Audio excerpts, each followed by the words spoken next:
An indispensable writing tool. A small but indispensable tool, if you're serious about writing, is a notebook. I mean the paper kind and not the computer. Yes, that's right, a notebook.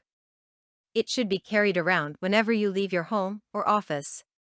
Here's why. 1. You just don't know when an idea will strike.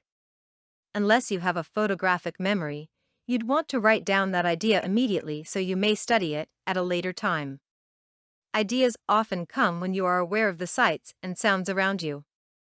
2. It's better to write down experiences as much as possible in real time than try to relive and write about it later.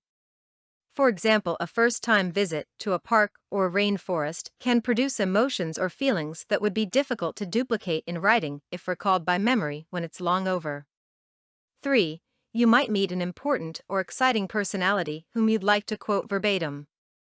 To write about it later out of memory might cause you to misquote the person, which will render your article false.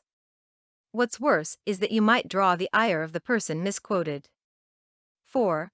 When you have a chosen subject matter, it helps very much to collect information.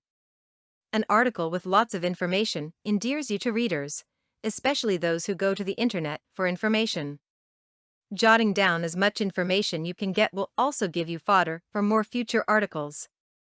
Information will also generate those all-important ideas. Of course, it goes without saying that carrying a notebook will entail carrying that other indispensable tool, a pen or pencil.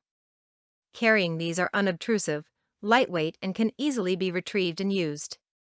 They may seem old-fashioned, but they work nonetheless. Content produced and distributed by All Super Info. All rights reserved.